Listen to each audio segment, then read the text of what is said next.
Hi ಎಲ್ರಿಗೂ ನಮಸ್ಕಾರ. ನಾನು ನಿಮ್ಮ Megha Athreya. Welcome to our YouTube channel.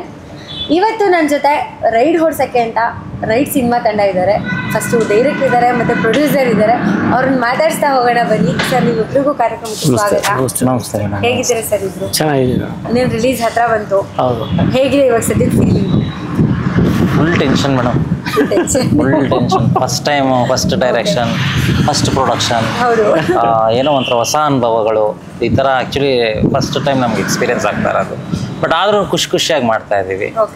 ಸ್ವಲ್ಪ ಟೆನ್ಷನ್ ಅನ್ಸಿದ್ರೂ, ಸ್ವಲ್ಪ ನಿದ್ದೆ ಇಲ್ಲ ಅಂದ್ರೂ ಹಗಲು ರಾತ್ರಿ ಕೆಲಸ ಮಾಡ್ತಾ ಇದ್ದೀವಿ ರಿಲೀಸ್ಗೆ. ನಮ್ಮ ಅದೃಷ್ಟಕ್ಕೆ ನರ್ತಕಿ ಥಿಯೇಟ್ರ್ ಸಿಕ್ಕಿರೋದು ಒಂದು ದೊಡ್ಡ ಅದೃಷ್ಟ.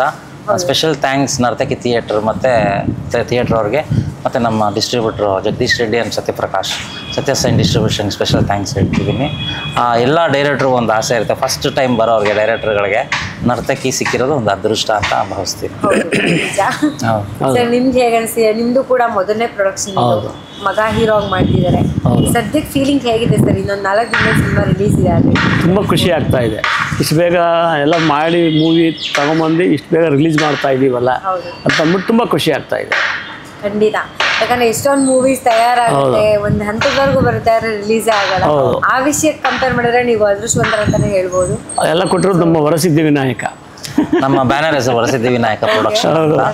ಸೊ ಹಾಗಾಗಿ ಆ ಗಣಪತಪ್ಪನೇ ನಮಗೆ ಓಲ್ಡ್ ಸಿನಿಮಾ ಗಣಪತಪ್ಪನೇ ಮಾಡಿಸಿರೋದು. ಹೌದು, ನಾವು ಮಾಡಿರೋದಲ್ಲ, ಇದು ಗಣಪತಪ್ಪನೇ ಮಾಡಿಸೋದು. ಮಹಾಬಲೇಶ್ವರದಲ್ಲಿ ಸಾಂಗ್ ಶೂಟ್ ಮುಗಿಸ್ಕೊಂಡು ಗೋಕರ್ಣದಲ್ಲಿ ಮಹಾಬಲೇಶ್ವರ ದೇವಸ್ಥಾನಕ್ಕೆ ಫಸ್ಟ್ ಗಣಪತಿ ದರ್ಶನ ಇದೆ ಗೊತ್ತಾ, ಅಲ್ಲೋಗಿ ನಾವು ಪ್ರೊಡ್ಯೂಸರ್ ಇಬ್ರು ಹೋಗಿ ಕೈ ಮುಕ್ಕೊಂತಿದ್ದೋ. ಗಣಪತಪ್ಪ ಹಂಗೆ ಬಲ್ಗಡೆನೆ ಹೂ ಕೊಟ್ಟು ಅದೊಂದು ನಮಗೆ ಒಂದು ಶುಭ ಅಂತ ಭಾವಿಸ್ದು. ಈ ಸಿನಿಮಾ ಗಣಪತಪ್ಪಂಗೆ ಬಿಟ್ಬಿಟ್ಟಿದ್ದೀವಿ. ಮತ್ತು ನಾಡಿನ ಜನತೆ ಅಂದರೆ ನಿಮಗೆ ಗೊತ್ತು, ಗಣಪತಪ್ಪನ ಮನೆ ಇಲ್ದಿರೋ ಮನೆಗಳೇ ಇಲ್ಲ. ಸೊ ಹಂಗಾಗಿ ಗಣಪತಪ್ಪ ನಾಡಿನ ಜನತೆ ಮುಖಾಂತರ ನಮ್ಗೆ ಆಶೀರ್ವಾದ ಮಾಡ್ತಾರೆ ಅಂತ ಭಾವಿಸಿದ್ದೀನಿ ಮೇಡಮ್. ಸರ್, ಇವಾಗ ನಿಮ್ಮದು ಕೂಡ ಮೊದಲನೇ ಡೈರೆಕ್ಷನ್ ಇದು. ಇದಕ್ಕೆ ಮುಂಚೆ ನಿಮ್ಮ ವರ್ಕ್ ಎಲ್ಲ ಹೇಗಿತ್ತು? ಏನು ಮಾಡ್ತಾ ಇದ್ದೀವಿ? ಮುಂಚೆ ಏನಿಲ್ಲ ಮೇಡಮ್, ನಾನು ಒಂದು ಕಂಪ್ನಿಲಿ ಕೆಲಸ ಮಾಡ್ತಿದ್ದೆ. ಸೊ ನನಗೆ ಮೊದಲಿಂದನೂ ಸ್ವಲ್ಪ ಬರವಣಿಗೆ ಹವ್ಯಾಸ ಜಾಸ್ತಿ. ಅಂದರೆ ಈ ಕವನಗಳೆಲ್ಲ ಹುಡುಗಿ ಪಟಾಯಿಸ್ಬಿಡ್ಬೋದು, ಆ ಥರ ಎಲ್ಲ ಬರೀತಿದ್ದೆ. ಸೊ ಆ ಥರ ಬರೀಬೇಕಾದ್ರೆ ನನ್ನ ಫ್ರೆಂಡ್ಸ್ ಎಲ್ಲ ನೀನು ಸಿನಿಮಾದಲ್ಲಿ ಇರ್ಬೇಕಣಲ್ಲೋ, ನೀನು ಇದರಲ್ಲಿ ನಿನ್ನ ಬರವಣಿಗೆಲೆ ಒಳ್ಳೆ ಇದಿದೆ ಅಂತ ಎಲ್ಲ ತುಂಬ ಇಷ್ಟಪಡ್ತಿದ್ರು. ಹಂಗಂಗೆ ಸಣ್ಣ ಪುಟ್ಟ ಆವಾಗ ಆಸಕ್ತಿ ಬಂತು. ಆಮೇಲೆ ಅದಕ್ಕೂ ಮುಂಚೆ ಸಿನಿಮಾ ಇವಿ ನೋಡ್ತಿದ್ದೆ ನಾನು ಚಿಕ್ಕ ವಯಸ್ಸಿಂದ. DD1 ಗೊತ್ತಲ್ಲ, ನೀವು ಹುಟ್ಟಿದ್ರಾಗ? ಹೌದಾ? ಓಕೆ, ಹಂಗೆ ನಮ್ಮ ಇದೆ. ಆ ಟೈಮಲ್ಲಿ ಏನಂದರೆ DD1 ಸಿನಿಮಾಗಳು ನೋಡ್ತಾ ಆಮೇಲೆ ನಿಮ್ಮ ಕೇಬಲ್ ನೆಟ್ವರ್ಕ್ ಬಂತು, ಉದಯ TV ಆ ಥರ ಎಲ್ಲ ಬಂತು. ಹೌದು, ಸಿನಿಮಾಗೆ ಕಾಯ್ತಿದ್ದೋ, ಸಿನಿಮಾ ಪ್ರಿಯರ್ ನಾವು. ಯಾವುದೇ ಸಿನಿಮಾ ಬರಲಿ ಫಸ್ಟ್ ಡೇ ಫಸ್ಟ್ ಶೋ ನೋಡ್ತಿದ್ದೋ. ಎಸ್ಪೆಷಲಿ ನಾನು Vishnu sir fan. DD1 national award. ಹೌದಾ? Super madam. ನಮ್ಮ ದಾದಾ ಅಪ್ಪಾಜಿ ಸಿನಿಮಾನೂ ನಾವು ಸಖತ್ ನೋಡ್ತಿದ್ದೋ. ಅವ್ರ ಸಿನಿಮಾ ಬಿಡಿ ಮರ್ತೇ ಬಿಡ್ತೀವಿ, ಅಪ್ಪಾಜಿ ಸಿನಿಮಾ ನೋಡ್ತಿದ್ರೆ. ಎಸ್ಪೆಷಲಿ ಫೈಟಿಂಗ್ ಅಂದರೆ ನನಗೆ ವಿಷ್ಣು ಸರ್ ಫ್ಯಾನ್ ಆಗಿಬಿಟ್ಟೆ ನಾನು. ನಿಷ್ಕರ್ಷ ಅಂತ ಒಂದು ಸಿನಿಮಾ ಬಂದಿತ್ತು, ಆ ಸಿನಿಮಾ ನೋಡ್ಬಿಟ್ಟು ಆ ಫೈಟಿಗೆ ಅವ್ರನ್ನ ಫ್ಯಾನ್ ಆಗಿಲ್ಲ. ಅದಾದಮೇಲೆ ನಾವು ಸಿನಿಮಾಗಳೆಲ್ಲ ನೋಡೋಕ್ಕೆ ಸ್ಟಾರ್ಟ್ ಮಾಡಿಬಿಟ್ಟೆ, ಹಳೆವು ಹೊಸವೆಲ್ಲ ನೋಡೋಕ್ಕೆ ಸ್ಟಾರ್ಟ್ ಮಾಡಿಬಿಟ್ಟೆ. ಅಪ್ ಟು ಡೇಟ್ವರೆಗೂ ನಾನು ನೋಡಿದ್ದೀನಿ, ಆಪ್ತರಕ್ಷಕವರೆಗೂ ನೋಡಿದ್ದೀನಿ. ಅವರು ಅಂದರೆ ಒಂಥರ ಪ್ರಾಣ ಇದ್ದಂಗೆ. ನನ್ನ ಅದೃಷ್ಟನೇ ಏನೋ ಗೊತ್ತಿಲ್ಲ, ಅವ್ರು ನನಗೆ ಪಕ್ಕದಲ್ಲಿ ಹಿಂಗೆ ಕುಡಿಸ್ಕೊಂಡು ಸೋಫಾ ಮೇಲೆ ನನಗೆ ಆ್ಯಪಲ್ ತಿನ್ನಿಸಿದ್ದಾರೆ. ಒಂದು ವಿಷ್ಣು ಸ್ಕೂಲ್ ಮಾಸ್ಟರ್ ಶೂಟಿಂಗಲ್ಲಿ ಪಕ್ಕದಲ್ಲಿ ಕುಣಿಸ್ಕೊಂಡು ಆ್ಯಪಲ್ ಮೂಸಂಬಿ ಎಲ್ಲ ಅವರೇ ಬಿಡಿಸಿ ತಿನ್ನಿಸಿದ್ರು. ಅದೊಂದು ಲಕ್ಕಿ ನನಗೆ. ಇಲ್ಲ, ನಾನು ಆ್ಯಕ್ಚುಲಿ ಒಬ್ಬ ಫ್ಯಾನ್ ಆಗಿ ಹೋಗಿದ್ದೆ. ಅಷ್ಟೊತ್ತಾಗಲೇ ನಾನು ಡೈರೆಕ್ಷನ್ ಕೋರ್ಸ್ ಮುಗಿಸಿದ್ದೆ. ನನ್ನ ಫ್ರೆಂಡ್ ಒಬ್ಬ ನನಗಿಂತನೂ ಜಾಸ್ತಿ ಅಭಿಮಾನಿ ಅವನು ವಿಷ್ಣು ಸರ್ಗೆ.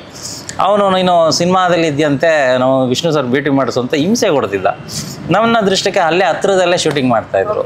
ನಂದು ಡೈರೆಕ್ಷನ್ ಕಾರ್ಡ್ ಇತ್ತು, ಆ ಕಾರ್ಡ್ ತೊಗೊಂಡು ಬಾರೋ ಮೀಟ್ ಮಾಡಿಸ್ಬಿಡ್ತೀನಿ ಧೈರ್ಯದಲ್ಲಿ ಹೋಗ್ಬಿಟ್ಟೆ. ಅಲ್ಲಿ ಕೊಡ್ತಾರೋ ಕೊಡೋದು, ಅಲ್ಲೇನು ಮಾಡೋದು ಅಂತ ಭಯ ಇತ್ತು. ಅಲ್ಲಿ ನೋಡ್ರೆ ವಿಷ್ಣು ಸಾರು ನಮ್ಮನ್ನ ಕರೆದು ನಿಜಲ್ಲ ಅದು ಮರೆಯೋಕ್ಕೆ ಆಗಲ್ಲ, ಕಣ್ಣಲ್ಲಿ ಈಗಲೂ ಕಡ್ದಂಗಿದೆ.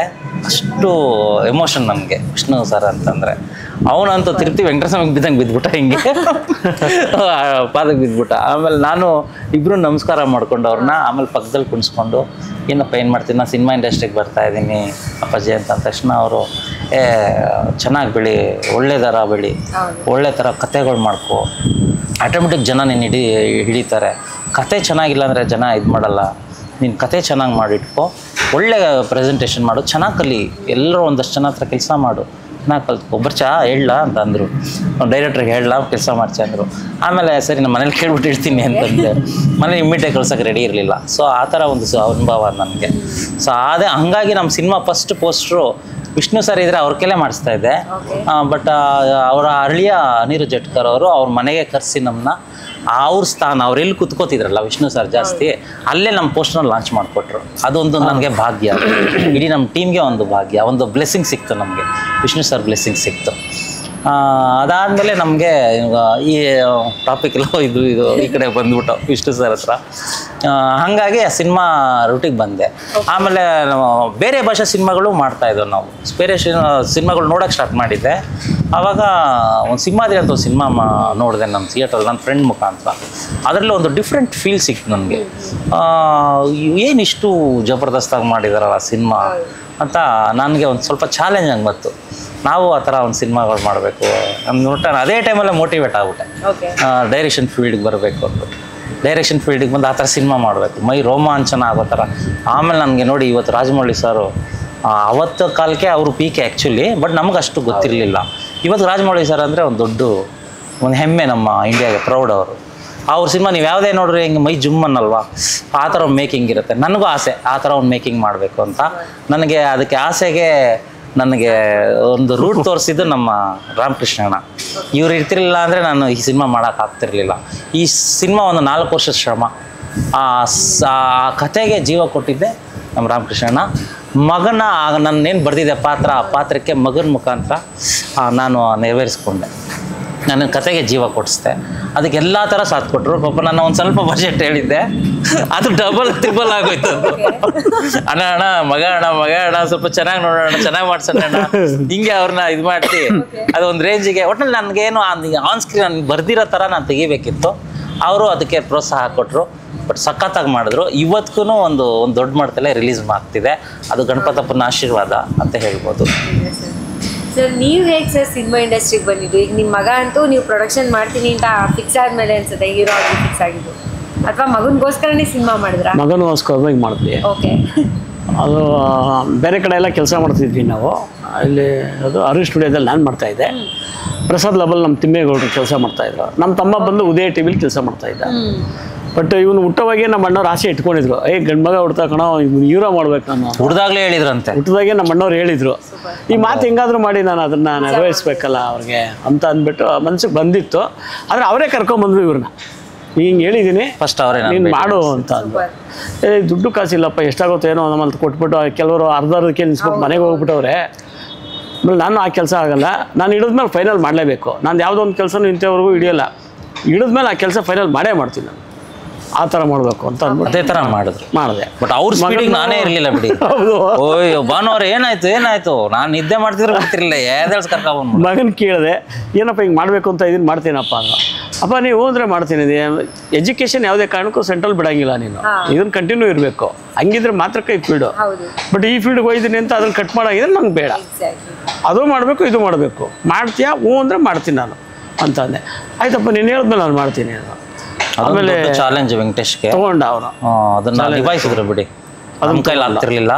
ಅವರು ಈ ಕಡೆ ಎಜುಕೇಶನ್ ನಿಭಾಯಿಸ್ಕೊಂಡು ಎಕ್ಸಾಮ್ ಇತ್ತು, ಶೂಟಿಂಗ್ ಟೈಮಲ್ಲಿ ಎಕ್ಸಾಮ್ ಇತ್ತು ಅವನು. ನೀವು ನಂಬಲ್ಲ, ಬರೀ 6 days rehearsal, only 2 hours. 6 daysಲ್ಲೂ 2 hours ಅಷ್ಟೇ ರಿಹರ್ಸಲ್, ಹೀರೋ ಹೀರೋಯಿನ್ ಇಬ್ಬರಿಗೂ. ಅಷ್ಟರಲ್ಲಿ ನಾನು ಕಾನ್ಫಿಡೆಂಟ್ ಬಂತು, ಇವ್ರ ಕೈಲಿ ಕೆಲಸ ತೆಗಿಸ್ಬೋದು ಅಂದ್ಬಿಟ್ಟು, ಆ ಪಾತ್ರಗಳು ಜೀವ ತುಂಬೋದು ಅಂದ್ಬಿಟ್ಟು ನಾನು ಕಾನ್ಫಿಡೆಂಟ್ ಬಂದು ಆನ್ ಸ್ಪಾಟಲ್ಲಿ ನಾನು ಇಂಪ್ರೂವ್ಮೆಂಟ್ ಮಾಡ್ಕೊಂಡೆ. ಅವ್ರನ್ನ ಆ ಪಾತ್ರಕ್ಕೆ ಇನ್ವಾಲ್ವ್ಮೆಂಟ್ ಮಾಡಿಸ್ದೆ. ಆ ಪ್ರೀತಿ ಹೀರೋ, ಪ್ರೀತಿ ಅದೊಂದು ಒಳ್ಳೆ ನಿಮಗೆ ಈ ಸಿನಿಮಾದಲ್ಲಿ ಒಂದು ಇದಾಗುತ್ತೆ ನೋಡಿ, ಫೇಮಸ್ ಆಗುತ್ತೆ ಪ್ರೀತಿ. ಸರ್ ಇವಾಗ ಟ್ರೈಲರ್ ಎಲ್ಲ ನೋಡಿದಾಗ ಸಸ್ಪೆನ್ಸ್ ಥ್ರಿಲ್ಲರ್ ತರನೇ ಫೀಲ್ ಆಗ್ತಾ ಇದೆ. ಮೇಜರ್ ಸಸ್ಪೆನ್ಸ್ ಥ್ರಿಲ್ಲರ್ ಒಂದು. ಈಗ ಜಾರಿ ಆಡಿಯನ್ಸ್ ಬಂದ್ರು ಇದೆ, ಬಟ್ ಜಾಸ್ತಿ ಅನ್ಸಿದ್ದು ಸಸ್ಪೆನ್ಸ್ ಥ್ರಿಲ್ಲರ್ ಅಂತ. ಹೌದು, ವಿತ್ ಹಾರರ್. ಓಕೆ. ಒಂದು ಡಬಲ್ ಧಮಾಕ ಇದೆ ನಿಮಗೆ. Okay, super.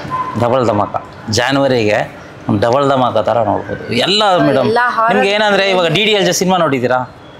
ಆ ಥರ ಒಂದು ಕೆಮಿಸ್ಟ್ರಿ ಇದೆ, ಆ ಒಂದು ಲವ್ ಮೂಮೆಂಟ್ಸ್ ಇದೆ, ಆ ಒಂದು ರೊಮ್ಯಾಂಟಿಕ್ ಮೂಮೆಂಟ್ ಇದೆ, ಆ ಒಂದು ಎಮೋಷನ್ಸ್ ಇದೆ, ಆ ಒಂದು ಕೆಲವೊಂದು ಹಾರ್ಟ್ ಜಲಕ್ಸ್ ಇದೆ. ಅಲ್ಲಲ್ಲೇ ನಿಮಗೆ ಬ್ರೈನ್ಸ್ ಕೆಲಸ ಕೊಡ್ತಾ ಇರುತ್ತೆ, ನಿಮ್ಮನ್ನ ಮರ್ಸ್ಬಿಡ್ತದೆ. ನೀವೇನೇ ಟೆನ್ಷನ್ ಇಟ್ಕೊಂಡು ಬಂದಿರ್ರಿ, ನಿಮ್ಮನ್ನ ಮರೆಸಿ ನಮ್ಮ ಸಿನಿಮಾ ಕಡೆ ಹೇಳ್ಕೊಂಡು ಬಂದ್ಬಿಡುತ್ತೆ. ನೀವು ಸಿನಿಮಾ ಇನ್ನೊಂದ್ಸತಿ ನೋಡಬೇಕು ಅನಿಸುತ್ತೆ. ಎಂಡಲ್ಲಿ ನಿಮ್ಗೆ ಎದಳಗ್ ಮನ್ಸಿರಲ್ಲ, ಮುಗಿಸ್ಬಿಟ್ರೆ ಡೈರೆಕ್ಟ್ರು ಅಯ್ಯೋ ಒಂಚೂರು ಇದ್ದಿದ್ರೆ ಚೆನ್ನಾಗಿರೋದು ಹಂಗ ಅನ್ಸುತ್ತೆ. ಆ ಫೀಲ್ ಕೊಡುತ್ತೆ ನಿಮ್ಗೆ ಕ್ಲೈಮ್ಯಾಕ್ಸು. ಎಕ್ಸ್ಪೆಷಲಿ ನಾವು ಟೆಕ್ನಿಷಿಯನ್ ಸ್ಟ್ರೀಮ್ಸ್ಗೆ ಸಿನಿಮಾ ನೋಡಿ ಬೇಜಾರಾಗ್ಬಿಟ್ಟಿರುತ್ತೆ. ನನ್ಗೆ ಈ ಸಿನಿಮಾ ಇವತ್ತಿಗೂ ಬೇಜಾರಾಗ್ತಿಲ್ಲ. ಅಂದ್ರೆ ಅದು ಜಡ್ಜ್ಮೆಂಟು ಸಿಗಲ್ಲ, ನೋಡ್ತಾ ನೋಡ್ತಾ ನೋಡ್ತಾ ಹೋದಂಗೆ ನೋಡಿ ಬೋರ್ ಆಗ್ಬಿಡುತ್ತೆ. ನಾವು ನೋಡಲ್ಲ ಎಷ್ಟೋ ಡೈರೆಕ್ಟರ್ ಒಂದ್ ರೇಂಜ್ ವರ್ಗು ನೋಡ್ತೀವಿ, ಡೀಟೇಲ್ಸ್ ನೋಡ್ತೀವಿ ಅಷ್ಟೇ, ಡೀಟೇಲ್ಸ್ ಕರೆಕ್ಷನ್ ನೋಡ್ಕೊಂಡು ಬಂದ್ಬಿಡ್ತೀವಿ. ಆದ್ರೆ ನಮ್ಗೆ ಇವತ್ತುವರೆಗೂ ನೋಡ್ಬೇಕು ಅನ್ಸ್ತಾ ಇದೆ. ಆ ತರ ಫೀಲಿಂಗ್ಸ್ ನಂಗೆ ಪರ್ಸನಲಿ ಆಗ್ತಿದೆ. ಇವ್ರಿಗೂ ಆಯ್ತದು, ಇವ್ರಿಗೂ ಒಂದ್ಸತಿ ತೋರಿಸ್ದೆ, ಇವ್ರು ಸ್ಟ್ರಕ್ ಆಗಿ ಕೂತ್ಕೊಂಡ್ರೆ ಅಣ್ಣ ಮುಗಿತಣ್ಣ. ಇದೆ 100%. ಎಂಡಿಂಗ್ ಅಲ್ಲಿ ಮಾತ್ರ ಎಸ್ಪೆಷಲಿ ಲವರ್ಸ್ ಬೇರೆ ಫೀಲಿಂಗ್ಸ್ ಮೇಡಮ್, ಬೇರೆ ಫೀಲ್ ಅದು. ಆ ಒಂದು ಭಾವನೆಯಲ್ಲಿ ಬರುತ್ತೆ. ಆಶ್ಚರ್ಯ ಆಗ್ತಿರೋದು ಈ ರೈಡ್ಗೂ ಲವ್ ಸ್ಟೋರಿಗೂ ಹಾರರ್ಗೂ ಅದು ಹೆಂಗೆ ಲಿಂಕ್ ಮಾಡಿದ್ದೀರಾ ಅನ್ನೋದು ಅದೊಂದು ಸಸ್ಪೆನ್ಸ್ ತರನೇ ಅನಿಸ್ತಾ ಇದೆ. ಎಲ್ಲ ಲವ್ ಅಲ್ಲಿ ರೈಡ್ ಮಾಡ್ತಾರೆ, ಈ ಲವ್ ಜೊತೆಗೆ ಒಂದು ಆತ್ಮನೂ ರೈಡ್ ಮಾಡುತ್ತೆ. ಆತ್ಮನೂ ರೈಡ್ ಮಾಡುತ್ತೆ ನೀವು ಲವರ್ ಜೊತೆ. ಏನಕ್ಕೋಸ್ಕರ ರೈಡ್ ಮಾಡುತ್ತೆ, ಎಲ್ಲೆಲ್ಲಿ ರೈಡ್ ಮಾಡುತ್ತೆ ಅದೆಲ್ಲ ಜನನೇ ಕಂಡಿಡ್ಕೋಬೇಕು. ಅದನ್ನು ತೋರಿಸಲ್ಲ. ಆ ಜಲಗೆ ಎಲ್ಲಿ ಬಂತು ಅದು ಅವರೇ ಜಡ್ಜ್ಮೆಂಟ್ ತೊಗೊತಾರೆ. ಇರ್ಬೋದಾ ಬಟ್ ಅದನ್ನೆಲ್ಲ ಸುಳ್ಳು ಮಾಡ್ತೀನಿ ಲಾಸ್ಟ್ಗೆ. ಅವ್ರ ಗೆಸ್ಸಿಂಗು ರಾಂಗ್ ಆಗುತ್ತೆ.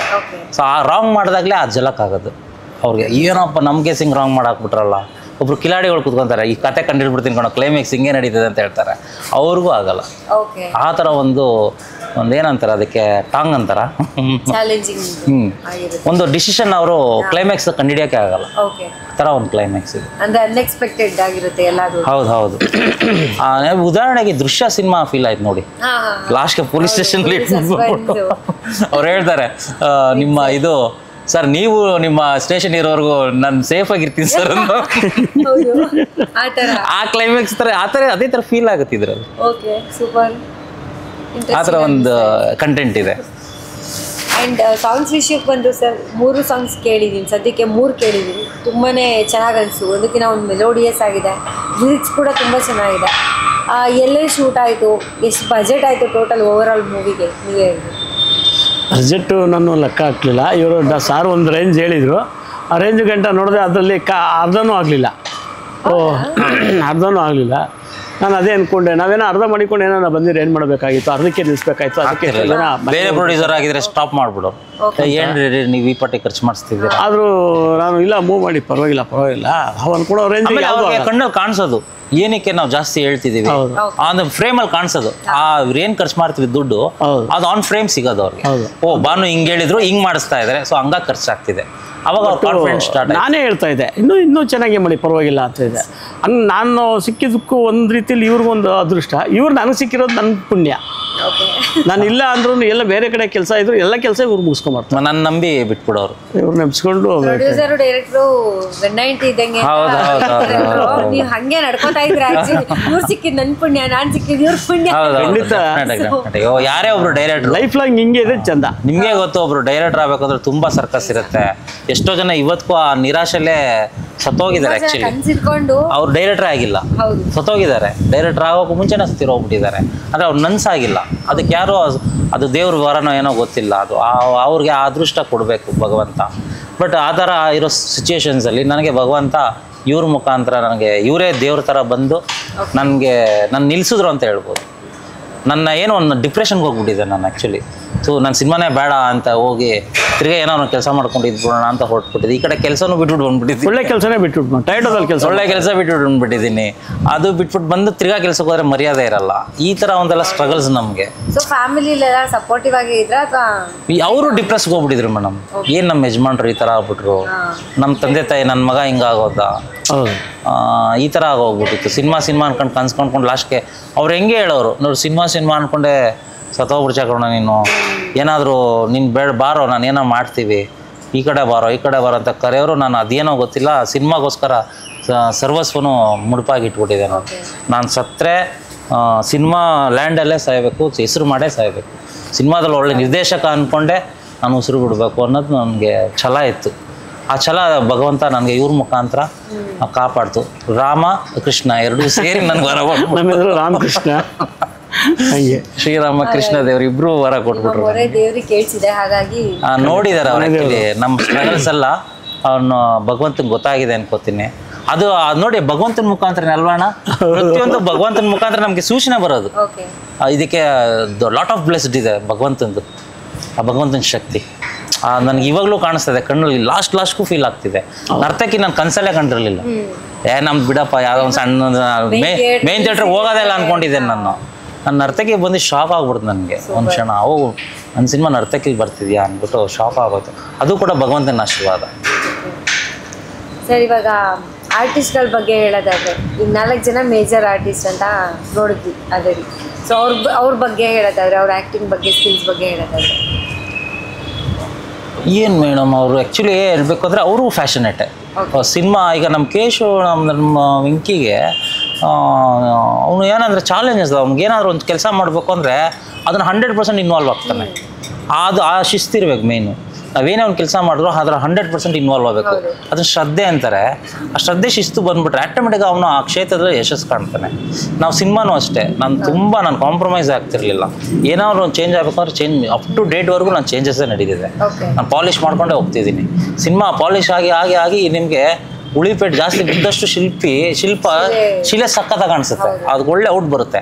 ನೀವು ನೋಡಿರ್ಬೇಕು ರಾಮ ಮಂದಿರದಲ್ಲಿ ರಾಮ ವಿಗ್ರಹ ಯಾರಪ್ಪ ಗೆದ್ದವರು ಅಂತಾರೆ. ಅಷ್ಟು ಜನಕ್ಕೆ ಅಷ್ಟು ಕೆಲಸ ಮಾಡಿರ್ತಾರೆ ನೋಡಿ, ಅದು ಪ್ರತಿರೂಪನೇ ಆ ಶಿಲೆ. ಸೊ ಹಂಗಾಗಿ ಎಷ್ಟು ನಮಗೆ ಇದ್ದಿರುತ್ತೋ ಅಷ್ಟು ನಾವು ಸಕ್ಸಸ್ ಕಾಣಿಸ್ತೀವಿ. ಅದು ನಮ್ಮ ಪ್ರಯತ್ನ ಮಾತ್ರ ಬಿಡಬಾರ್ದು. ಅದರ ಶ್ರದ್ಧೆ ಇರಬೇಕು. ಶ್ರದ್ಧೆ ಮತ್ತು ಶಿಸ್ತಿದ್ದು ಬಿಟ್ರೆ ನಾವು ಆ ಕ್ಷೇತ್ರದಲ್ಲಿ ಇದೇ ಯಾವುದೇ ಕ್ಷೇತ್ರ ಆಗಿರ್ಬೋದು ಅಲ್ಲ ನಾವು ದೊಡ್ಡ ಯಶಸ್ಸು ಕಾಣ್ಬೋದು. ತನ್ವಿ ಮತ್ತು ನೀರಜ್ ಬಗ್ಗೆ ಹೇಳೋದಾದ್ರೆ, ತನ್ವಿ ಅವ್ರನ್ನ ಆ್ಯಕ್ಚುಲಿ ನಾನು ಫಸ್ಟ್ ಟೈಮ್ ಮೀಟ್ ಆಗಿದ್ದು ಯಾವುದೋ ಒಂದು ಇದು ಆಡಿಷನ್ ಇದರಲ್ಲಿ ಹೋಗಿದೆ. ಕ್ಯಾರೆಕ್ಟರ್ ಆರ್ಟಿಸ್ಟ್ಗಳು ಇದು ಮಾಡ್ತಾರಲ್ಲ ಆ ಒಂದು ಇದರಲ್ಲಿ ಹೋದೆ. ಅವರು ಫ್ರೆಂಡ್ ರೋಲಿಗೆ ಹೋಗಿದೆ. ಆ್ಯಕ್ಚುಲಿ ನಾನು ಫ್ರೆಂಡ್ ರೋಲಿಗೆ ಹೋದಾಗ ಆಕೆ ಡೆಡಿಕೇಶನ್ ಅಂದರೆ ಸರ್ ನನ್ನ ಥರನೇ ಆಕೆಗೂ ಒಂದು ಚಾಲೆಂಜು. ಸಿನಿಮಾದಲ್ಲಿ ನಾನು ಏನಾದ್ರು ಮಾಡ್ಬೇಕು ಸರ್, ನನಗೆ ಅವಕಾಶ ಕೊಡಿ ಅಂತ ಅವ್ರಿಗೆ ಹಂಬಲಾಗಿ ರಿಕ್ವೆಸ್ಟ್ ಮಾಡಿದ್ದಿತ್ತಲ್ಲ. ನಂಗೆ ತುಂಬ ಅದು ನನ್ನ ಥರನೇ ಕಷ್ಟ ಬಂದಿರೋನ್ನ ಇವ್ರಿಗೆ ನಿಂತವ್ರನ್ನ ನಾವು ಇದು ಮಾಡಬೇಕು ಅಂತ ಹೇಳ್ಬಿಟ್ಟು ಬರೀ ಆ ಥರ ಇಟ್ಕೊಂಡ್ರೆ ಸಾಲದು. ಅದ್ರ ಪ್ರಕಾರ ಪ್ರತಿಭೆ ಇರಬೇಕಲ್ಲ. ಎಲ್ಲರೂ ಕೇಳ್ತಾರೆ, ಪ್ರತಿಭೆ ಇರಬೇಕಲ್ವ ಅವ್ರಿಗೆ ನಾವು ಅವಕಾಶ ಕೊಟ್ಟಾಗ. ನಾನು ಒಂದು ರಿಹರ್ಸಲ್ ಕೊಟ್ಟೆ, ಸ್ಕ್ರೀನ್ ಟೆಸ್ಟ್ ಮಾಡಿಸಿದೆ. ಸ್ಕ್ರೀನ್ ಟೆಸ್ಟ್ ಓಕೆ ಆಯಿತು. ನಾನು ಅಂದ್ಕೊಂಡಿದ್ದು ಪಾತ್ರ ಕರೆಕ್ಟಾಗಿ ಅಲ್ಲಿ ಇಮ್ಯಾಜಿನೇಷನ್ ಸಿಕ್ತು. ಇನ್ನು ನೆಕ್ಸ್ಟ್ ಇರೋದು ಪರ್ಫಾರ್ಮೆನ್ಸ್ ಒಂದು ಬೇರೆ ಯಾವುದಿಲ್ಲ, ನಾಗವಲ್ಲಿದ್ದು ಕೊಟ್ಟೆ. ಒಂದು ನಾಗವಲ್ಲಿದ್ದು ಮಾಡಮ್ಮ ನೋಡೋಣ ಅಂತ. ಅವ್ರು ಅಬ್ರಾಗ್ ಮಾಡಿಬಿಟ್ರು, ಏನು ಬೀಳಿಸ್ಬಿಟ್ರು. ಆವಾಗ ನಾನು ಕಾನ್ಫಿಡೆಂಟ್ ಬಂತು, ಈ ಪಾತ್ರನ ಇವರು ಹ್ಯಾಂಡ್ಲ್ ಮಾಡ್ತಾರೆ, ಆರಾಮಾಗಿ ಹ್ಯಾಂಡ್ಲ್ ಮಾಡ್ತಾರೆ ಅಂತ ನನಗೆ ಒಂದು ಕಾನ್ಫಿಡೆಂಟ್ ಬಂತು. ಆವಾಗ ಧೈರ್ಯವಾಗಿ ನಾನು ಅವ್ರನ್ನ ಫಿಕ್ಸ್ ಮಾಡಿದೆ. ಅಣ್ಣವ್ರಿಗಣ ನೋಡಿ ಅಣ್ಣ ನಮ್ಮ ವೆಂಕಿಗೆ ಪ್ರೀತಿ ಅನ್ನೋ ಕ್ಯಾರೆಕ್ಟರ್ ಇವ್ರು ಮಾಡ್ತಾ ಇದ್ದಾರೆ ಅಂದಾಗ ಇವರು ಏನೂ ಇಲ್ಲ, ಆರಾಮಾಗಿ ಸೂಪರ್ ಅಂತ ಅಕ್ಕವರು ಕೊಟ್ಟರು, ಇವರು ಕೊಟ್ಟರು, ಒಪ್ಪಿಗೆ ಕೊಟ್ಬಿಟ್ರು. ಇಮ್ಮಿಡಿಯೇಟಾಗಿ rehearsal, immediate shoot start. November 10th start ಮುಹೂರ್ತ ಆಯಿತು. ನೀರಜ್ ಅವರು ಒಂದು 5 years ಬ್ಯಾಕ್ ಅವರು ಒಂದು ಕೆಲಸ ಕಂಪ್ನಿಲಿ ಏನೋ ವರ್ಕ್ ಮಾಡ್ತಾಯಿದ್ರು. ನನಗೆ ಮ್ಯೂಸಿಕ್ ಡೈರೆಕ್ಟ್ರ್ ಮುಖಾಂತರ ಒಬ್ಬರು ಆರ್ಟಿಸ್ಟ್ ಇದ್ದಾರೆ ಸರ್, ಪಾಪ ಅವಕಾಶ ಕೇಳ್ತಾ ಇದ್ದಾರೆ, ನಿಮ್ಗೆ ಏನಾದರೂ ಯಾವುದೋ ಸಣ್ಣ ಪುಟ್ಟ ರೋಲ್ ಇದ್ದರೆ ಹೇಳಿ ಅಂತ ಬನ್ನಿ ಮೀಟ್ ಮಾಡಿಸ್ತೀನಿ ಅಂತ ಇಲ್ಲೇ ರಾಜಾಜಿನಗರದಲ್ಲಿ ಕರ್ಕೊಂಡು ಹೋಗಿ ನಾವು ಒಂದು ಟೀ ಬ್ರೇಕ್ ತೊಗೊತಿದ್ದೆ. ಯಾವಾಗಲೂ ಟ್ಯೂನ್ ಕಂಪೋಸ್ ಮಾಡಬೇಕಾದ್ರೆ ಟ್ಯೂನ್ ಕಂಪೋಸ್ ಮಾಡಿ ಇದಾಗದಾಗ ಒಂದು ಟೀ ಬ್ರೇಕ್ ಹೋಗಿ ಒಂದು ಟೀ ಕುಡ್ಕೊಂಬೋಣ ಸರ್ ಅಂತ ಹೊರಟಾಗ ಇವರು ನೀರಜ್ ಅವ್ರನ್ನ ಮೀಟ್ ಮಾಡಿಸಿದ್ರು. ನಾನು ಅವ್ರನ್ನ ನೋಡಿದೆ, ಹಿಂಗೆ ಯಾರಪ್ಪ ಸ್ವಲ್ಪ ಇದು ಗಣೇಶ್ ಥರ ಫೇಸ್ ಅಲ್ಲ, ನೋಡ್ರಿ ಅವರು ಗೋಲ್ಡನ್ ಸ್ಟಾರ್, ಇವ್ರು ಪ್ಲಾಟಿನಮ್ ಸ್ಟಾರ್ ಅಂತ ಆಗಲೇ ಹಾಕೋಬಿಟ್ಟವ್ರೆ. ಸೊ ಆ ಥರ ನಾನು ಮೀಟ್ ಮಾಡಿದಾಗ ನಾನು ಹೇಳ್ತೀನಿ, ಇನ್ನೂ ನನಗೆ ಪ್ರೊಡ್ಯೂಸರ್ ಕನ್ಫರ್ಮೇಷನ್ ಇರಲಿಲ್ಲ ನೋಡಿ, 5 years ಬ್ಯಾಕ್ ಇದು. ಪ್ರೊಡ್ಯೂಸರ್ ಆ ಥರ ನನಗೆ ಆದರೆ ನನಗೆ ಯಾವುದೋ ಒಂದು ಕ್ಯಾರೆಕ್ಟರ್ ಕೊಡ್ತೀನಿ ನೀರಜ್ ಅವರೇ ಅಂತ ಹೇಳಿದ್ದೆ. ಅದೇ ಥರ ನನಗೆ ಒಂದು ಎಲ್ಲ ಆರ್ಟಿಸ್ಟ್ನ ನಾನು ನನ್ನ ಕ್ಯಾರೆಕ್ಟರೈಸೇಷನ್ಗೆ ಆರ್ಟಿಸ್ಟ್ಗಳನ್ನ ಹುಡುಕ್ತಿದ್ನಲ್ಲ, ಫೋನ್ ಪ್ರೊಫೈಲಲ್ಲಿ ಹುಡುಕ್ತಿದ್ದೆ. ಯಾರು ನೋಡ್ಕೋದು ಒಂದಷ್ಟು ನನಗೆ ದುಡ್ಡು ಆಪರ್ಚುನಿಟಿ ಬರುತ್ತೆ. ಈ ಕ್ಯಾರೆಕ್ಟರ್ನ ಕೊಡಿ ಸರ್, ನಾನು ಇಷ್ಟು ದುಡ್ಡು ಕೊಡ್ತೀನಿ. ನಾನು ಅದಕ್ಕೆ ಯಾವ್ದು ಬೆಂಡ್ ಆಗಲಿಲ್ಲ, ಯಾಕಂದರೆ ಅದು ಪರ್ಫಾರ್ಮೆನ್ಸ್ ಇಲ್ಲ ಅವ್ರ ಹತ್ರ. ತೊಗೊಂಡು ನಾನು ಏನು ಮಾಡಲಿ, ದುಡ್ಡು ಇವತ್ತು ಖರ್ಚು ಮಾಡಿಬಿಡ್ತೀವಿ. ಸಪೋರ್ಟಿವ್ ಪ್ರೊಡ್ಯೂಸರ್ ಇದ್ದಾಗ ಅದೆಲ್ಲ ನೆಸೆಸಿಟಿ ಇರಲ್ಲ. ನನಗೆ ಅದು ಫುಲ್ ಫ್ರೀಡಮ್ ಕೊಟ್ಟವ್ರೆ. ನಾನು ಯಾವುದೇ ಕಾರಣಕ್ಕೂ ಸ್ಕ್ರಿಪ್ಟಲ್ಲಿ ಕಾಂಪ್ರಮೈಸ್ ಆಗಲ್ಲ. ಅದೆಷ್ಟೇ ಇದಾಗಲಿ, ಅದಕ್ಕೆ ಎಷ್ಟು ಜೀವ ಕೊಡಬೇಕು ಮ್ಯಾಕ್ಸಿಮಮ್ ಜೀವ ಕೊಡ್ತೀನಿ. ಯಾಕಂದ್ರೆ ಸರಸ್ವತಿಲಿ ಆ ಥರ ಎಲ್ಲ ನಾವು ಆಟ ಆಡಬಾರ್ದು. ಸೊ ನಾನೇನು ಮಾಡಿದೆ, ಅದು ಕೊಡ್ತೀನಿ ಅಂತ ಪ್ರಾಮಿಸ್ ಮಾಡಿದ್ದೆ. ನನ್ನ ಇಮ್ಯಾಜಿನೇಷನ್ ಇವರೇ ಬಂತು ಆ ಒಂದು ರೋಲ್ಗೆ. ನಾ ಫೋನ್ ಮಾಡಿದೆ ಇಮ್ಮಿಡಿಯೇಟಾಗಿ. ಆವಾಗ ಇವ್ರದ್ದು 1-2 ಇಂಟರ್ವ್ಯೂ ನೋಡಿದ್ದೆ. ನೀರಜ್ ಅವರೇ ಏನು ಫ್ರೀ ಇದ್ದೀರಾ ಅಂತ ಕೇಳಿದೆ. ನೀವು ಇವಾಗೆಲ್ಲ ಯೂಟ್ಯೂಬರ್ ಅಲ್ವಾ ನೀವು ಅಂತ ಕೇಳಿದೆ. ಹೌದು ಸರ್, ಇದು ಮಾಡ್ಕೊಂಡಿದ್ದೀನಿ ಇವಾಗ, ವೆರಿ ಗುಡ್ ಅಂತ ಹೇಳ್ಬಿಟ್ಟು ಬನ್ನಿ ನಿಮ್ಮನ್ನ ನೋಡಬೇಕು ಅಂತ ಕರ್ಸ್ಕೊಂಡೆ. ಅವ್ರು ಬಂದಿದ್ದು ಗೆಟಪ್ ಅಲ್ಲ, ರಾಯಲ್ ಎನ್ಫೀಲ್ಡ್ ಬಂದಿದ್ದು ಗೆಟಪ್ನು ನಾನು ಇಮ್ಯಾಜ್ ಮಾಡಿದ ಆ ಪಾತ್ರಕ್ಕೂ ಒಂದೇ ಥರ ಇತ್ತು. ಅದೇ ಗೆಟಪ್ ಆಗಿ ಕ್ಯಾರೆಕ್ಟರ್ಗೆ ಬರ್ತಾವನಲ್ಲಪ್ಪ ಇನ್ನೂ ಫಿಕ್ಸ್ ಮಾಡೋಕೆ ಮುಂಚೆನೆ ಅಂತ ಮನ್ಸಲ್ಲಿ ಅಂದ್ಕೊಂಡು ಅವ್ರಿಗೂ ರಿಹರ್ಸಲ್ ಕೊಟ್ಟೆ. ಅವ್ರದ್ದು ಆ್ಯಕ್ಚುಲಿ ದೊಡ್ಡ ಪಾತ್ರ ಅದು. ಈ ಸಿನಿಮಾದಲ್ಲಿ ಒಂದು ದೊಡ್ಡ ದೊಡ್ಡ ಕಲಾವಿದರುಗಳು ಮಾಡೋಂಥ ನಟನೆ ಮಾಡೋಂಥ ಸಾಮರ್ಥ್ಯ ಇರೋ ಕ್ಯಾರೆಕ್ಟರೈಸೇಷನ್ ಅದು. ಆ ಥರ ಒಂದು ಅದನ್ನು ನಿಜವಾಗ್ಲೂ ಎವ್ರಿ ಸೂಪರ್ ಸ್ಟಾರ್ಸ್ ಬಯಸ್ತಾರೆ ಅದನ್ನು. ಇವತ್ತಿಗೂ ಆ ಥರ ಕಾನ್ಸೆಪ್ಟ್ನ ಹುಡುಕ್ತಾ ಇರ್ತಾರೆ. ಈ ಥರದೊಂದು ಕ್ಯಾರೆಕ್ಟರ್ ಸಿಕ್ಬಿಟ್ರೆ ನಮ್ಗೆ ಸಾಕಲ್ಲಪ್ಪ ಅಂತ ಆ ಥರ ಕ್ರಿಯೇಟರ್ಸ್ ಹುಡುಕ್ತಾ ಇರ್ತಾರೆ ಅವರು. ಇವ್ರಿಗೆ ಹೇಳಿದೆ ಈ ಥರ ನೀರಜ್ ಇದು ಪಾತ್ರ ಸರ್ ನನ್ನ ಕೈಲಿ ಮಾಡ್ತೀನ ಸರ್, ನೋಡಿ ಸರ್ ಯೋಚನೆ ಮಾಡಿ ಅಂತ ಅಂದರು. ನೀನು ಮಾಡ್ತೀಯಪ್ಪ, ಇದೊಂದು ರಿಹರ್ಸಲ್ ಮಾಡಿ ನೋಡೋಣ, ನಾನು ಕಾನ್ಫಿಡೆಂಟ್ ಬಂದ್ಬಿಡುತ್ತೆ ಅಂದೆ. ಅದನ್ನು ಒಂದು ಡೈಲಾಗ್ ಶೀಟ್ ಕೊಟ್ಟೆ, ಅವ್ರು ಮಾಡಿದ್ರು. ಅದೇ ಥರನೇ ಮಾಡಿದ್ರು. ಸ್ವಲ್ಪ ಆ ಕಡೆ ಈ ಕಡೆ ಇತ್ತು ಅಷ್ಟೇ. ಅದು ನನಗೆ ಗೊತ್ತಾಯಿತು, ನಾನು ಇಷ್ಟು ಮಾಡಿದ್ಮೇಲೆ ಇಷ್ಟು ತಗ್ಸ್ಕೋಬೋದು ಅಂತ ನನಗೆ ಗೊತ್ತಾಯಿತು. ನೀರಜ್ ಈ ಕ್ಯಾರೆಕ್ಟರ್ ಫಿಕ್ಸ್ ಅಂದ್ಬಿಟ್ಟು ನಿಮ್ಮ ಡೈಲಾಗ್ ಪೋರ್ಷನ್ಸ್ ಕೊಟ್ಬಿಟ್ಟೆ, ಅಲ್ಲೇ ಕೊಟ್ಬಿಟ್ಟೆ. ಪಕ್ಕ ರೆಡಿಯಾಗಿ ಎವ್ರಿ ಡೇ ಇರ್ಬೇಕು ನೀವು, ನಮಗೆ ಎವ್ರಿ ಡೇದು ನಿಮ್ಮದು ಸೀನ್ಸ್ಗಳಿರುತ್ತೆ ಅಂತ ಹೇಳಿದೆ. ಆಯಿತು ಸರ್ ಅಂತ ಅಂದ್ಬಿಟ್ಟು ಇವ್ರು ಶಾಕ್ ಆಗೋದು, ಎವ್ರಿ ಡೇ ಇರೋಷ್ಟು ಸೀನ ನಂದು ಅಂತ. ಆಮೇಲೆ ಅವರು ಪೇಜ್ಗಳು ಗಟ್ಟಲೆ ಓದ್ಬಿಟ್ಟು ಸರ್ ಇಷ್ಟೊಂದು ಇದೆಯಲ್ಲ ಸರ್ ಡೈಲಾಗ್ಸು ಅಂತ ಭಯ ಬಿದ್ದೋಗ್ಬಿಟ್ರು. ಆಮೇಲೆ ಫಸ್ಟ್ ಡೇ ಮುಹೂರ್ತ ಎಲ್ಲ ಆಗಿ ಅವ್ರಿಗೆ ಹೀರೋ ಯಾರು ಅಂತ ನಾನು ತೋರಿಸೇ ಇರಲಿಲ್ಲ. ಫಸ್ಟ್ ಡೇ ಶೂಟ್ ಆಗ್ಬೇಕಾದ್ರೆ ಇವ್ರ ಅಳಿಯವರು ಸ್ವಲ್ಪ ನಮ್ಮ ಡಿ ಬಾಸ್ ಥರನೇ ಸಖತ್ ಪರ್ಸನಾಲಿಟಿ. ಅವರು ಇವ್ರ ಮುಂದೆ ನಾನು ಯಾಕೆ ಮಾಡ್ಬೇಕ ಏನು ಉಪ್ಪು ಅಂದ್ರೆ ಅಂತ ಪಾಪ ಇವ್ರು ಭಯ ಬಿದ್ದೋಗ್ಬಿಟ್ರೆ. ಯಾಕ್ರಿ ನೀರಜ್ ಡಿಪ್ರೆಸ್ ಆಗ್ಬಿಟ್ಟಿದಾರ ಅಂತ ಕೇಳಿದೆ. ಆಮೇಲೆ ಸರ್ ಏನು ಸರ್ ಹೀರೋ ಈ ಆಳಿದ್ದಾರೆ ಹೆಂಗ್ ಸರ್ ಅವರೆಲ್ಲ ಓದ್ಬಿಟ್ಟಿದಾರಲ್ಲ, ಹೆಂಗ್ ಸರ್ ಯೋಚನೆ ಮಾಡಿದ್ರ ಸರ್ ನಾನು ಅಂತಂದ್ರು. ಏನು ಯೋಚನೆ ಬಿಡಿ, ಇವರಲ್ಲ ಇವ್ರು ಇನ್ನೂ ಬರುತ್ತೆ ಇಂಟ್ರೊಡ್ಯೂಸ್ ಮಾಡಿಸಿದೆ. ಅವಾಗ ಸ್ವಲ್ಪ ನಿರಾಳ ಆಯ್ತು ಅವ್ರಿಗೆ. ಅವ್ರು ನಮ್ಮ ಮಳೆಯನ್ನ ಹೀರೋ ಅನ್ಕೊಂಡ್ಬಿಟ್ಟಿದ್ರು. ಅಂತ ಗೊತ್ತಿಲ್ಲ, ಯಾಕಂದ್ರೆ ಭೀಮಾ ಮುಂದೆ ಯಾರೋ ಒಂದು ಸಣ್ಣ ಕ್ಯಾರೆಕ್ಟರ್ ನಿಲ್ಸ್ದಂಗೆ ಅದು ಆ ಥರ. ಅವರು ಕೂಡ ಒಂದು ರೋಲ್ ಮಾಡಿದ್ದಾರೆ. ಇವ್ರು ಎಳೆಯೋರು ಒಂದು ರೋಲ್ ಒಂದು ಸಣ್ಣ ರೋಲ್ ಮಾಡಿದ್ದಾರೆ. ಬಟ್ ಅವ್ರು ಹೀರೋ ಮೆಟೀರಿಯಲ್. ಅವ್ರಿಗೂ ಮಾಡ್ತೀವಿ ಸಿನಿಮಾ ಮಾಡ್ತೀವಿ.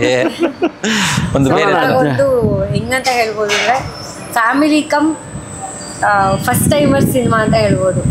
ಫಸ್ಟ್ ಟೈಮ್ ನೀವು ಫಸ್ಟ್ ಟೈಮ್ ಇಲ್ಲಿರೋ 3 ಜನ ಆರ್ಟಿಸ್ಟ್ಗಳು ಫಸ್ಟ್ ಟೈಮ್ ತೆರೆ ಮೇಲೆ ಬರ್ತಿದ್ದಾರೆ. ಹಾಗೆ ನಿಮ್ಮ ಮಳೆ ಅಂತ ಕೂಡ ಹೇಳಿದ್ರೆ ಅವರು ಕೂಡ ಫ್ಯಾಮಿಲಿ ಮೆಂಬರ್. ಸೊ ಎಲ್ಲರೂ ಸೇರಿ ಒಂದು ರೈಡ್ ಹೊರಟಿದ್ದೀರಾ. ಸಿಕ್ಕಾಪಟ್ಟೆ ಒಳ್ಳೇದಾಗಲಿ ಸಿನಿಮಾಗೆ ಸರ್. ಪ್ರಾಫಿಟ್ ಮಾಡಲಿ, 100 days ಓಡ್ಲಿ, ಎಲ್ರಿಗೂ ಒಂದು ಒಳ್ಳೆ ಹೆಸರು ತಂದ್ಕೊಳ್ಳಿ ಅಂತ ನಾವು ಕೂಡ ತಿಳ್ಕೊಳ್ತೀವಿ. Thank you so much. ತುಂಬಾ ಥ್ಯಾಂಕ್ ಯು ಇಷ್ಟವರೆಗೂ ನಿಮ್ಮ ಟೈಮ್ ಕೊಟ್ಟಿದ್ದಕ್ಕೆ, ನಿಮ್ಮ ಸಿನಿಮಾ ಬಗ್ಗೆ ನಮ್ಗೆ ತಿಳಿಸ್ಕೊಟ್ಟಿದ್ದಕ್ಕೆ thank you sir. Thank you so much. Thank you. ಹಾಗೆ ನಾನು ಕನ್ನಡ ಜನತೆಯಲ್ಲಿ ಕೇಳ್ಕೊಳ್ಳೋದೇನಂತಂದರೆ, ನಮ್ಮ ಸಿನಿಮಾ ಇದೇ January 24 ರಿಲೀಸ್ ಆಗ್ತದೆ ಮೇನ್ ಥಿಯೇಟರ್ ನರ್ತಕಿ. ಆಲ್ಮೋಸ್ಟ್ ಕರ್ನಾಟಕದಾದ್ಯಂತ 70 ಸ್ಕ್ರೀನ್ಸ್ ರಿಲೀಸ್ ಆಗ್ತಿದೆ, ಇನ್ಕ್ಲೂಡಿಂಗ್ ಮಲ್ಟಿಪ್ಲೆಕ್ಸ್. ದಯವಿಟ್ಟು ನಮ್ಮ ಸಿನಿಮಾ ನೋಡಿ. ಎಲ್ಲ ಹೊಸಬರೇ ಮಾಡಿರೋವಂಥದ್ದು, ಹೊಸ ತಂಡ ಇಟ್ಕೊಂಡು ನಾವು ಈ ಸಿನಿಮಾ ಮಾಡಿದ್ದೀವಿ. ಈ ಎಲ್ಲ ಹೊಸಬ್ರಿಗೆ ಚಾನ್ಸ್ ಕೊಡಲ್ಲ ಅಂತ ಹೇಳ್ತಾರೆ. ನಾನು ಹಂಗಲ್ಲ, ಇಡೀ ಟೀಮೇ ಹೊಸದು. ಈವನ್ ಸಿಂಗರ್ಸು, ಟೆಕ್ನಿಷಿಯನ್ಸ್ ಮಾತ್ರ ಸ್ವಲ್ಪ ಪಳಗಿರೋರು ಇದ್ದಾರೆ ಅಷ್ಟೇ. ಅದು ಬಿಟ್ಟರೆ ಇನ್ನೆಲ್ಲ ಮುಖಗಳು ಆನ್ ಸ್ಕ್ರೀನ್ ಬರೋದೆಲ್ಲ ಹೊಸ ಮುಖಗಳು, ಹೊಸ ಪ್ರತಿಭೆಗಳು, ಹೊಸ ಥರ ನೋಡ್ತೀರಾ ನೀವು. ಆ ಒಂದು ಜಲಕಲ್ಲಿ ನಿಮಗೆ ಒಂದು ಹೊಸ ಕ್ಯಾರೆಕ್ಟರ್ಸು, ಆರ್ಟಿಸ್ಟ್ಗಳು ನಿಮಗೆ ಇಂಡಸ್ಟ್ರಿಗೆ ಇಂಟ್ರೊಡ್ಯೂಸ್ ಮಾಡ್ತಾ ಇದ್ವಿ ನಾವು. ಅವರೆಲ್ಲ ಒಂದು ದೊಡ್ಡ ಮಟ್ಟದಲ್ಲಿ ಬೆಳೀತಾರೆ ಅಂತ ನಂಗೆ ನಂಬಿಕೆ ಇದೆ. ಅದು ಕನ್ನಡ ಜನ ಆಶೀರ್ವಾದ ಮಾಡಿದ್ರೆ ಅದೇನು ದೊಡ್ಡ ವಿಷಯ ಅಲ್ಲ. ಅವರು ಎಂಥವ್ರನ್ನ ಬೆಳೆಸಿದ್ದಾರೆ, ನಮ್ಮನ್ನು ಕೂಡ ಹಾರೈಸಿ ಬೆಳೆಸ್ತಾರೆ ಅಂತ ನಂಬಿದ್ದೀನಿ. ದಯವಿಟ್ಟು ನಮ್ಮ ಸಿನಿಮಾ ನೋಡಿ, ನಮ್ಮನ್ನ ಪ್ರೋತ್ಸಾಹ ಮಾಡಿ. ಇನ್ನೊಂದಷ್ಟು ನಾವು ರಾಮಕೃಷ್ಣ ಅವ್ರ ಜೊತೆ ಸಿನಿಮಾ ಮಾಡೋದಾರ ನಮಗೆ ಒಂದು ಅದೃಷ್ಟ ಕಲ್ಪಿಸ್ಕೊಡಿ ಅಂತ ನಾನು ನಿಮ್ಮನ್ನ ಕಳ್ಕಳಿಯಾಗಿ ಕೇಳ್ಕೊತಾ ಇದ್ದೀನಿ. January 24ಕ್ಕೆ ರಿಲೀಸ್ ಆಗ್ತಾಯಿದೆ. ಎಲ್ಲ ಜನ ಬಂದು ನಮ್ಮ ಫಿಲಮ್ ನೋಡಿ ಹೇಗಿದೆ ಏನು ಅಂತ ನಮಗೊಂದು ಸ್ವಲ್ಪ ತಿಳಿಸಿ, ಆದರೂ ಉಳಿಸಿ ಬೆಳೆಸಿ ನಡೆಸಿ ಇನ್ನೊಂದು 10 ಸಿನಿಮಾ ಮಾಡಿಸಿ, ಇನ್ನೊಂದು 10 ಸಿನಿಮಾ ಮಾಡಿಸಿ. ಆಮೇಲೆ ಇದು ಹುಡುಗರುಗಳು ಪಾಪ ಕಲೆ ಬೇಕು ಅಂತ ಎಷ್ಟೋ ಜನ ಕಾಯ್ಕೊಂಡಿದ್ದಾರೆ. ಅವ್ರಿಗೂ ಅವಕಾಶ ಪ್ರತಿಭೆದವ್ರು ನಾವು ಕೊಡ್ತೀವಿ, ಕೊಡೋಣ, ಅಳುಗರು ಹಾಕೊಡೋಣ, ಇಬ್ಬರು ಇರಲಿ ಅಂತ ಇನ್ನೊಂದು ನೆಕ್ಸ್ಟ್ ಫಿಲಮ್ಗೆ ಆ ಥರ ಅಂದ್ಕೊಂಡಿದ್ದೀನಿ. ಭಗವಂತ ದಾರಿ ತೋರಿಸ್ಕೊಟ್ರೆ ಎಲ್ಲರಿಗೂ ಚಿರಗಳು. ಖಂಡಿತ ಒಳ್ಳೇದಾಗುತ್ತೆ ಸರ್. Thank you.